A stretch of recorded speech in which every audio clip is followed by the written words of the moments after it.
Hey, my name is Noah Bennett. I'm 29 years old and I live alone on a small, tired farm just outside the town of Ashford, Pennsylvania. The nearest neighbor is a good 20-minute drive away, which suits me fine. The place used to belong to my grandfather, then my father, and now it's mine. It's not the kind of farm you see in postcards. The wooden fences are rotting in places, the old horse barn leaks when it rains hard, and the apple orchard hasn't been properly pruned in years. I have a few rescue horses in the small paddock behind the barn, animals nobody else wanted. I fix things, feed them, and try not to think too much. 3 years ago, I left a decent engineering job in Pittsburgh after my father died of a heart attack. I came back here because someone had to. A year after that, my fiancée, Hannah, was killed in a car accident on her way to visit me. Since then, I've kept my head down and my hands busy. Mornings start early, feed the horses, check the fences, walk the orchard. Evenings end the same way. A quiet dinner, black coffee on the front porch, and the sound of wind moving through the trees. I don't complain. I don't talk about the past. I just keep going. That night, the rain came down hard. It had been building all afternoon, and by 10 o'clock, the wind was slamming against the house, and the thunder was rolling low across the fields. I had just finished checking the horses when I heard it. 3 weak knocks on the main gate. At first, I thought it was a branch. Then it came again, softer this time, almost hesitant. I grabbed a flashlight and stepped outside. The rain hit me instantly, cold and sharp. When I reached the gate and shone the light through the bars, I saw her. She looked about 24, maybe 25, soaked to the skin. Dark hair plastered to her face, a thin jacket clinging to her shoulders, old sneakers caked in mud. One hand clutched a small canvas bag. The other gripped the gatepost like she might fall if she let go. There was a fresh bruise on her left wrist, purple and ugly against her skin. Her eyes met mine, tired, guarded, and strangely calm, like she had already accepted whatever came next. "I'm sorry," she said, voice hoarse from the cold. "I just need some water. Then I'll go." I looked at her wrist again. The bruise wasn't brand new, but it wasn't old either. "You're standing in the middle of nowhere in a storm," I said. "Water isn't the only thing you need." She shook her head quickly. "I don't want to cause trouble." "Trouble's already here. You're 8 miles from town and it's almost midnight." She studied me for a long moment, rain running down her face. I took one slow step back so she wouldn't feel cornered. "My name's Noah. I live alone. There's hot water, clean towels, and a couch. You can sit in the kitchen, drink something warm, and decide what you want to do after that. No one's going to hurt you here."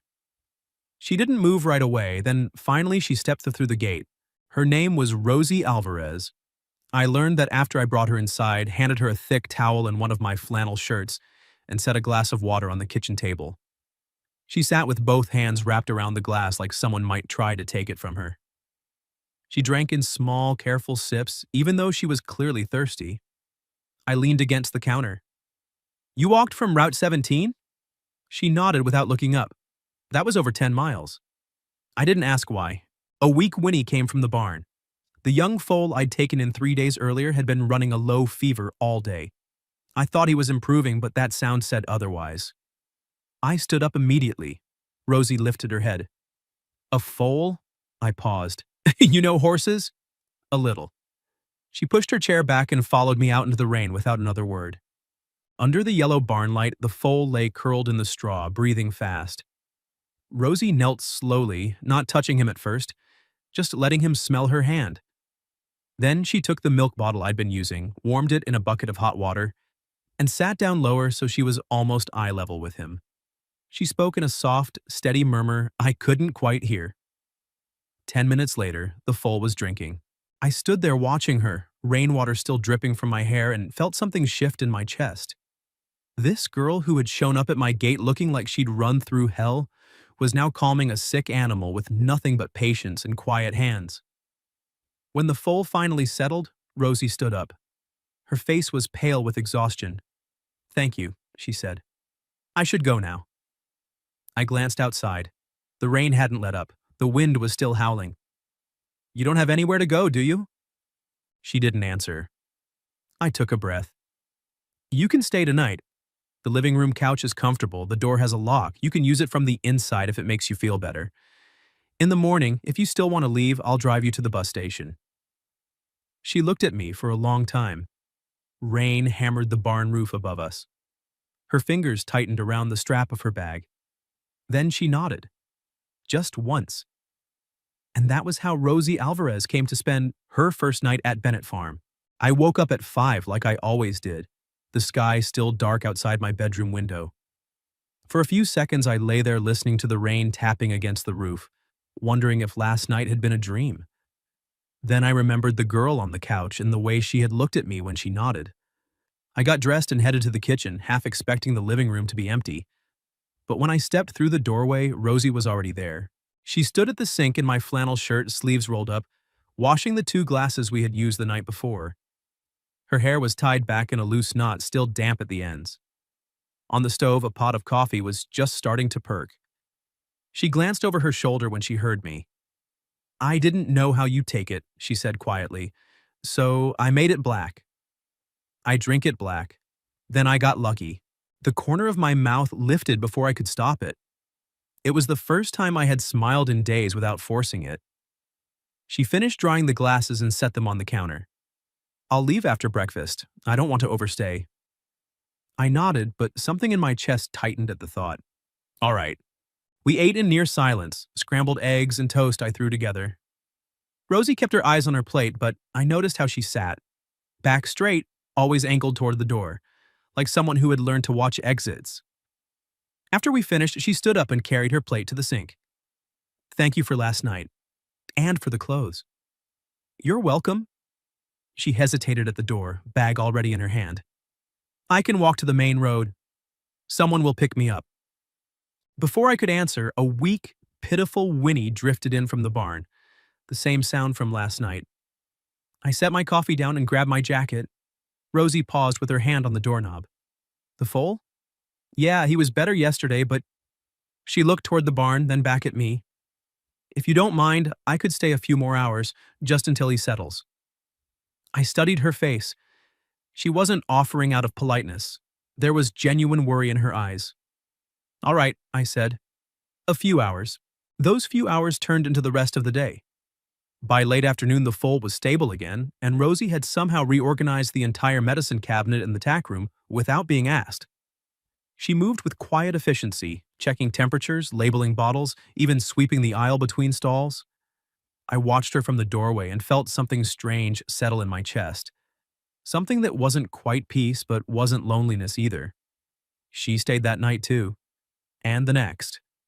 By the 4th day, I stopped pretending I was surprised when I found her in the kitchen every morning making coffee. She had started feeding the horses before I even got outside. She knew which one liked their grain mixed with a little molasses and which one needed to be talked to softly before you put the halter on. It was like she had lived here for months instead of days. I didn't ask about her past, not because I wasn't curious, but because I saw the way she flinched every time a car drove past on the dirt road. The way she always positioned herself so she could see the front door from wherever she was working. The way she kept that small canvas bag within arm's reach at all times, like she needed to be ready to run. I knew that kind of fear. I had lived with it myself after Hannah died.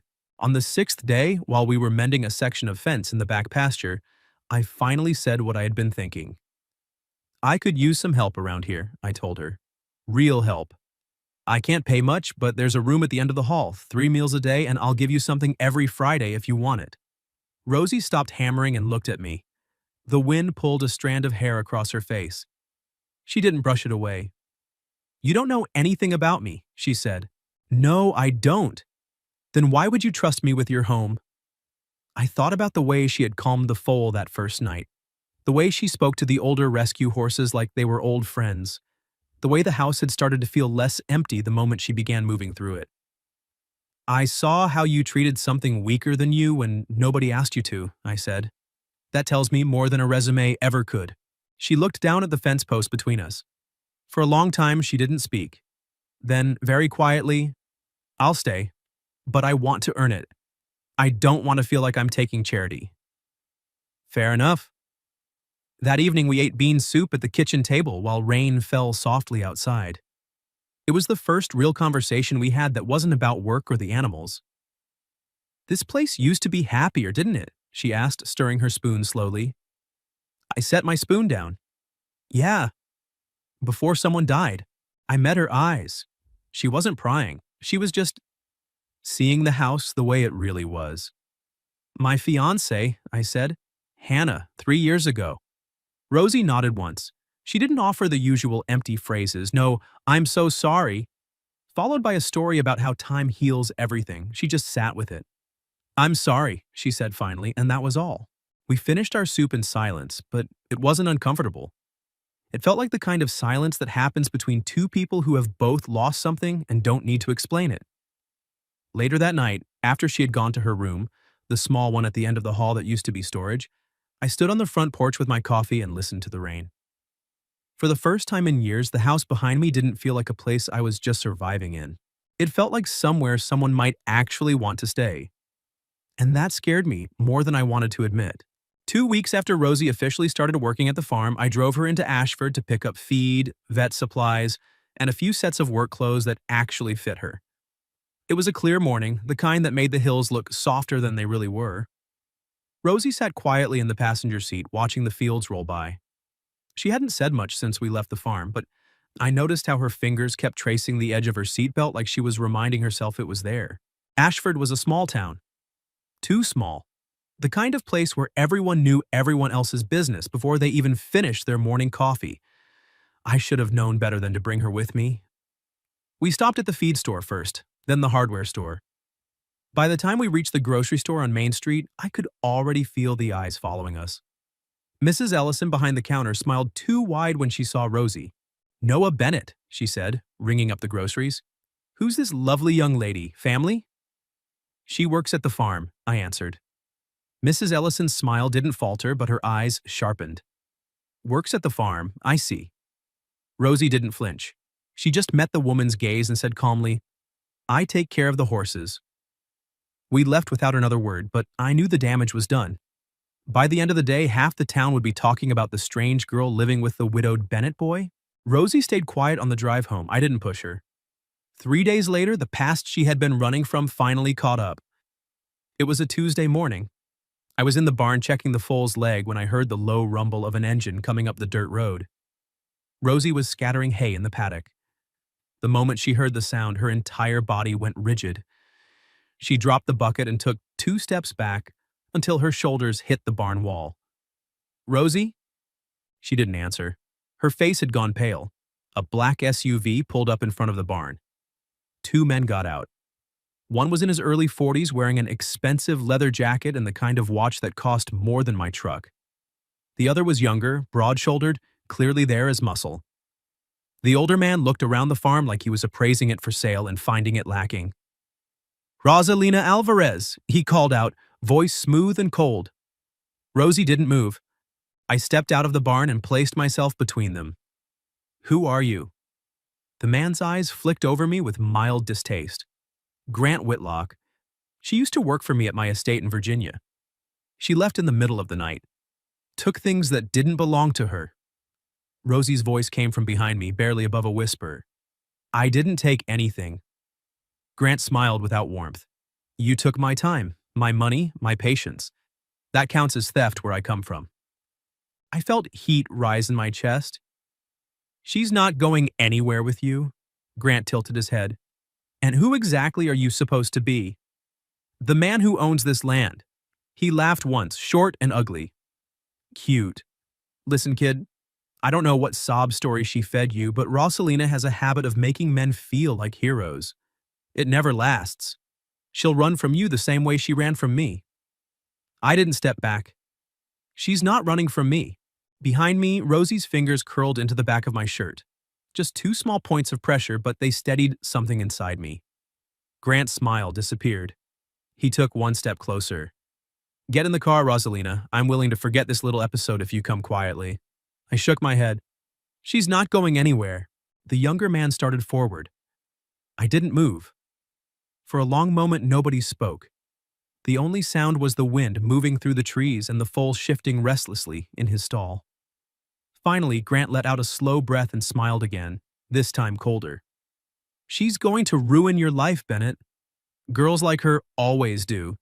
You think you're saving her, but she'll destroy you the same way she tried to destroy me. He turned and walked back to the SUV. Before getting in, he looked over his shoulder one last time. This isn't over. The vehicle disappeared down the road in a cloud of red dust. Rosie slid down the barn wall until she was sitting on the ground, arms wrapped around her knees. I crouched in front of her. You okay? She laughed, but there was no humor in it. No, but I'm used to it. I hated that answer. That night, after the sun had gone down and the house was quiet, Rosie told me everything. We sat at the kitchen table with 2 mugs of tea that had long gone cold. She kept her sleeves pulled down over her wrists at first. Then, halfway through the story, she pushed them up.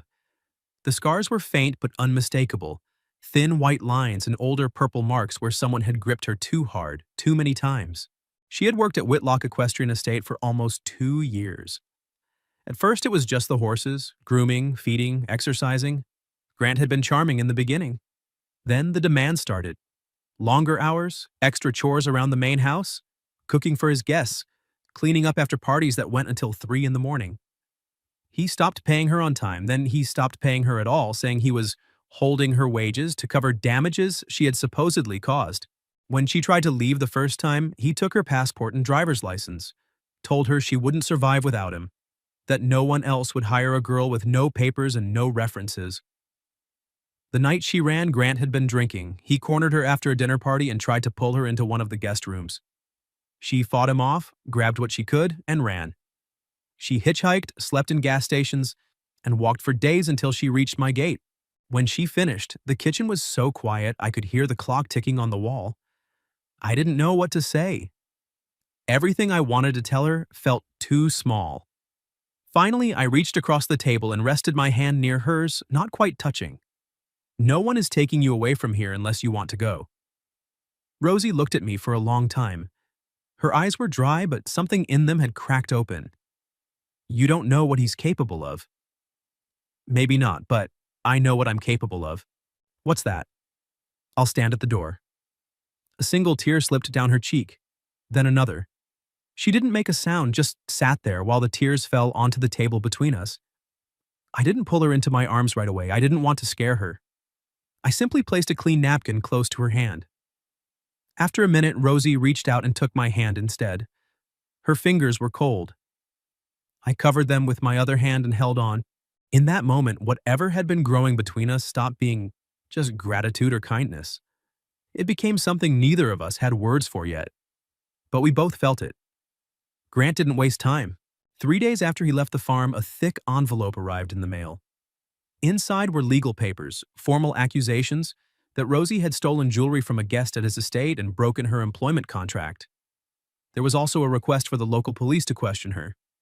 The language was cold and precise, the kind of paperwork designed to scare people into silence. Rosie read the papers at the kitchen table, her face growing paler with every line. When she finished, she folded them carefully and set them down like they might explode. I have to go, she said. I was standing at the counter pouring coffee. I stopped mid-pour. No, you don't. Noah, he's not going to stop. He'll drag you into this. He'll make your life hell just because you helped me. I can't let that happen. I turned to face her. You think if you leave, I'll feel better? At least you won't be his target. Rosie. I set the coffee pot down harder than I meant to. From the moment you knocked on my gate, I was already in this. You don't get to decide for me now. She looked at me for a long moment, eyes bright with unshed tears. Then she whispered, Why? Why are you doing all this for me? The question hung in the air between us. I could have given her the easy answers. I didn't want to see someone get hurt. It was the right thing to do. I couldn't turn my back. But none of those felt true anymore. I walked to the back door and opened it. The sky was heavy with clouds. A storm was coming. I stepped out onto the porch and waited. After a few seconds, Rosie followed. We stood side by side, watching the wind move through the apple trees. I wake up every morning now and the house doesn't feel empty, I said quietly, because you're in the kitchen making coffee, because I can hear you talking to the horses like they understand every word, because for the first time in 3 years, I actually want to fix more than just broken fences and leaking roofs. I want to fix the parts of my life I gave up on. Rosie's breath caught. I care about you, I continued, not like someone I'm saving, like someone I don't want to lose. She turned her face away, but I saw the tears fall anyway. I don't even know if I have anything left to give anyone. You don't have to prove you're good enough to be loved. That broke her. Rosie covered her face with both hands and sobbed. Quiet, shaking sobs that seemed to come from somewhere deep and old. I stepped closer and wrapped my arms around her. She clung to me like she was afraid the wind might carry her away. I held her tighter as the first drops of rain began to fall. We stood there in the rain for a long time. No words. Just the sound of the storm and her breathing against my chest. It wasn't a kiss. It was something heavier. Something that mattered more. The court date was set for 2 weeks later in the county courthouse in Lancaster. I hired a lawyer named Maya Chen who came highly recommended. She was sharp, no nonsense, and didn't sugarcoat anything. Whitlock isn't just trying to get her back, Maya told us after reviewing everything. He's trying to destroy her credibility so she'll never speak against him again. Rosie almost didn't go. The morning of the hearing, she stood in the hallway with her bag packed, looking at the front door like it was the edge of a cliff. "I can still leave," she said. "You don't have to do this." I picked up my keys. "I'm not asking you to stay for me. I'm asking you to stay for yourself. But I'll be right there either way." She looked at me for a long time. Then she set the bag down. The courtroom was colder than I expected. Grant sat at the plaintiff's table in a tailored suit, looking every inch the successful businessman. His lawyer was expensive. Rosie sat beside Maya, hands clasped so tightly her knuckles were white. I sat directly behind her. When it was her turn to speak, Rosie stood up. Her voice shook at first. Then it steadied. She told the truth. She told them about the long hours, the unpaid wages, the passport he took, the bruises, the night he tried to force her into a room. She didn't cry. She just spoke until there was nothing left to say. Grant's lawyer tried to paint her as unstable, ungrateful, a thief. But then Maya called our final witness, June Miller, a woman who had worked at Whitlock's estate 6 months before Rosie. June walked in, sat down, and told almost the exact same story. Control, threats, stolen documents, fear. The room went silent. When the judge ruled in our favor, dismissing all charges and referring Grant's conduct to the proper authorities for investigation, Rosie didn't react right away. She just sat there, staring at her hands. Outside on the courthouse steps, the afternoon sun felt too bright after the dim courtroom. Rosie stood at the top of the stairs for a long time, wind pulling at her hair. Then she turned to me. "I'm free," she said, like she was testing the words. "Aren't I?" I nodded. "Yeah, you're free." Her face crumpled. This time the tears came freely without shame or fear. I pulled her into my arms right there on the courthouse steps while people walked past us. She buried her face in my shoulder and cried until she couldn't anymore. For the first time since I met her, Rosie Alvarez wasn't running. And for the first time in 3 years, neither was I. After the hearing, Rosie didn't leave. She stayed, but this time it was different. She opened her own bank account, got her documents back, and signed a real employment contract with weekly pay. Every Friday, I handed her an envelope and she took it without hesitation. She was building something, slowly, carefully, on her own terms. One evening in early fall, while we were sitting on the back porch watching the horses graze, she told me her idea. "I want to start something here," she said. "Not just boarding or trail rides. Something for people who've been through things. People who don't know how to trust anymore. We could offer slow rides, grooming sessions, quiet time with the horses, no pressure, just presence." I looked at her. "Healing rides?" She nodded. "Some people can't talk about what happened to them, but they can stand next to a horse and breathe again." I was skeptical at first, but I trusted her. We started small, just 3 people the first weekend. A veteran who hadn't slept through the night in years, a woman who had left an abusive marriage, a teenager who had stopped speaking after her parents' divorce. Rosie led them with a gentleness I had never seen before. She didn't push. She simply showed them how to be still. By the end of the month, we had a waiting list. The farm changed. The silence I had lived in for so long was replaced by voices, laughter, the sound of hooves on soft earth. People came and left lighter than they arrived. Rosie moved through it all like she had finally found the place she was meant to be. One afternoon in late October, we sat under the old apple tree behind the house. Golden leaves drifted down around us. The foal Rosie had saved that first night was now a strong yearling, running clumsy circles in the paddock. She leaned her head against my shoulder. Do you ever wonder what would have happened if you hadn't opened the gate that night? I try not to, I said. I do. Her voice was soft. I think my life would have ended somewhere on Route 17. Not in a dramatic way, just quietly. I would have disappeared. I turned to look at her. You didn't disappear. Because of you. No, I said. I only opened the gate. You're the one who walked through it. Rosie studied my face for a long moment. Then she leaned in and kissed me. It wasn't rushed. It wasn't born from fear or gratitude or adrenaline. It was slow, certain, and real. The kind of kiss that happens when two people have finally stopped running from everything that came before. A year later, we hung a new sign at the entrance to the farm. Bennett and Alvarez Healing Farm. Rosie stood beside me in a denim jacket, wind tugging at her hair, watching as I secured the last screw. She looked different from the girl who had stood at my gate in the rain. Stronger, lighter, whole. You sure you want my name on it? She asked. I glanced at her. You think this place still belongs to just me? She smiled. The real one. The one that reached her eyes. That night we sat on the front porch after the last visitors had gone. The air smelled like autumn and wood smoke. Somewhere in the barn a horse nickered softly. Rosie rested her head on my shoulder, fingers laced through mine. The night you asked if I wanted to stay, she said quietly, I said yes because I had nowhere else to go. I waited. Now, she continued, I'm still here because I choose to be. I turned my head and kissed the top of her hair. Below us, the farm stretched out in the darkness. Fences mended, lights glowing in the barn, the old apple tree standing watch. It wasn't perfect. It never would be. But it was alive. I thought about the version of myself who used to sit out here alone every night, trying not to feel anything. That man felt like someone I used to know. I looked at Rosie. Want to stay? I asked. She squeezed my hand. Yes, she said. But this time, it's not because I'm afraid to leave. She turned to me, eyes clear and steady. It's because I finally found the place I want to stay.